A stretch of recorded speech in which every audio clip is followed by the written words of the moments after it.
It is Monday, April 15th, tax day. I hope you got your taxes done. I did mine on Sunday night and it was no fun, so it got me to thinking I will vote for any candidate that runs on the campaign of getting rid of the IRS and making taxes simple for the American people. Sign me up. I think we should get rid of all the paperwork, tax people on what they consume, what they buy, and get rid of the paperwork and be done with it. So if that happens, I will definitely get behind someone that runs on the campaign again of getting rid of taxes. All right. First up today is Bank of America. It ended the day at $18.93, up 0.85%. This is where we are.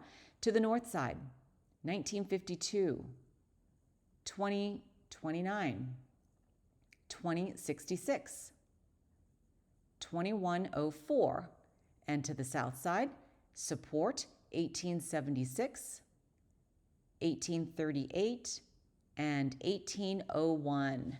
Note the sell-off here at resistance, and this is support and the bounce that we had here. And I think the RSI is turning up, so we'll probably go up a little bit. And then once we hit this overextended area, kind of reverse back down to play within this window. Again, anything outside of these lines are outliers and a clear buy and sell signal if you are doing quick trades. The next one, Wells Fargo. You know, that's so funny what I've just noticed. I have banked with every single one of these banks. I actually had Bank of America and I dumped them because I kept calling them to tell them to stop getting alerts on my account.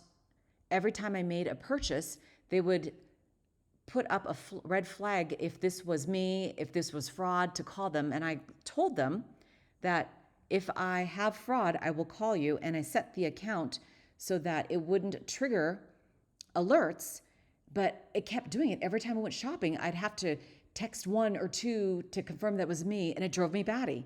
So I warned Bank of America, whom I had for a long time, that I was going to get rid of you unless you stopped dinging me for those fraud things, give me those alerts that I don't want, and they didn't do it, so I dumped them. And I haven't looked back. All right, Wells Fargo.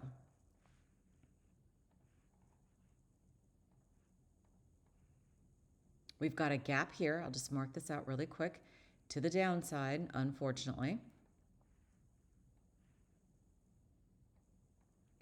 That is roughly at, oops, I got to turn off the magnet. It makes things sometimes get a little wonky because you can't be right on that line.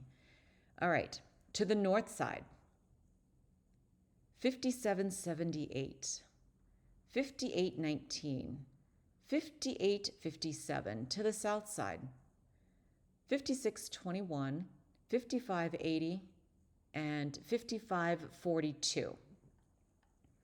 Note the bounce here at support and support here, sell off at resistance, and sell off at resistance here as well. The next one is Capital One. This is so funny. With Capital One, I've got a story with every single one of these. Just kidding.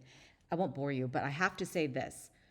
I've had Capital One for a long time, and all the banks that I've ever banked with get bought out by other banks. I've never started off originally with Capital One, but I had them for a while and I was lazy, and I knew that you could get better interest rates by calling around to different banks, different money markets, accounts, but I had an interest rate of 0.80 and I was about to dump them, but I called in and I told them, I need you to switch it. I don't want to do the paperwork. You're going to have to do it if you want me to stay. And they wanted me to stay.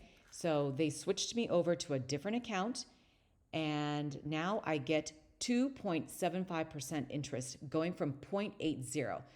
People, you need to make a phone call. If you're getting less than 1%, spend 5 minutes and do it. Your future self will thank you for it.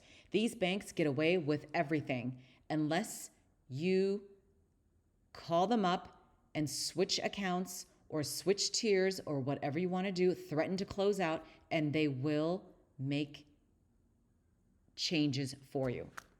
Okay? So with Capital One to the north side, 140.55, 141.24, and 141.99. To the south side, 137.63, 136.88, 136.18. And note this gap here closed out already. Let me turn on the magnet. Okay, extend that. So we went down, so I anticipate it to gap up, and it did right there at 140.30. Note, and then we got this one that opened up, and that's done as well. But sell off at resistance, buy in at support, support, resistance, resistance. Just look left and you'll see what I'm talking about here. And again, the lines change every 5 minutes, every 1 minute, whatever it is that the time frame that you're playing. So keep that in mind. When I give you price targets, it's going to change. This just gives you an idea, a window of where you can anticipate that window to be. All right.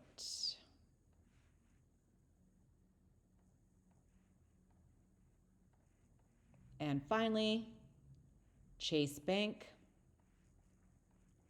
And let me tell you a story about Chase Bank. And I have called them to threaten them that I'm going to close them, but I have to find another bank first. For the last year, I don't know if you guys have looked at your statement, if you bank with Chase.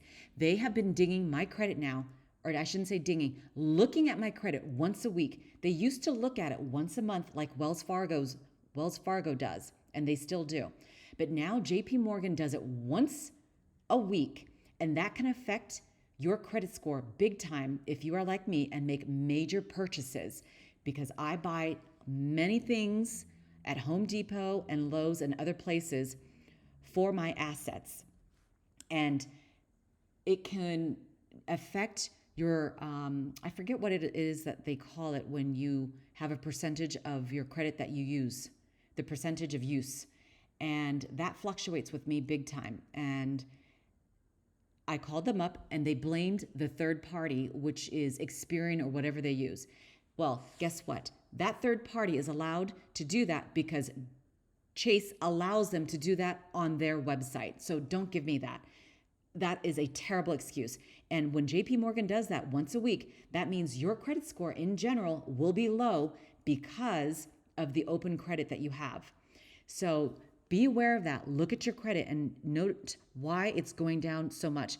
Fortunately, I'm still in the 800s, okay? And I'm complaining about this in the 800s. And it drives me crazy. And I want to send Jamie Demon an email telling him that this is wrong what they're doing. Because when you have bad credit, you pay more in interest rates, whether it's a car, a home, or they won't even give you one because your credit's so bad. Protect your credit at all costs. Okay, I think I'm done with that rant. I think the only person or the only bank that I didn't rant about was Wells Fargo, but I have another story about them too, but that's another time.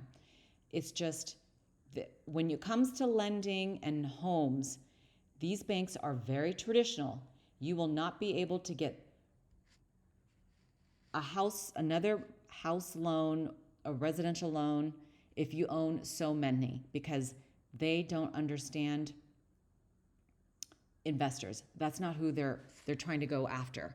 So when I look at banks to do business with, I generally can't do business with a traditional bank. So, yep, that's my story on that. And I ought to do Mr. Cooper too, because, oh yeah, that's another thing. Wells Fargo sold one of my loans to Mr. Cooper, but sold one of the loans that had hardly anything on it. So I thought, why are you transferring to them something that is so tiny it's just, they're not going to make that much money off of it because I am going to wipe out that loan. Okay, but anyway, sorry, back to JP Morgan Chase.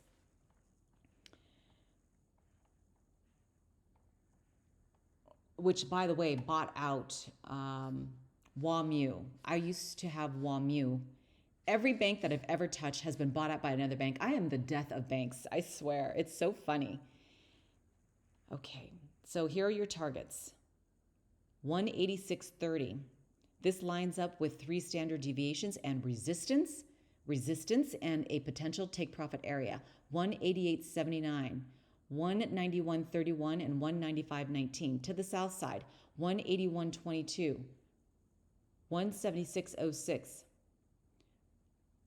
173.46, and 170.86. And yes, I do know his name isn't Demon. All right, that does it for me. That is a look at some bank tickers in honor of tax day, which is a joke. If there is a ticker that you want me to go off on, please let me know. Thank you so much for watching.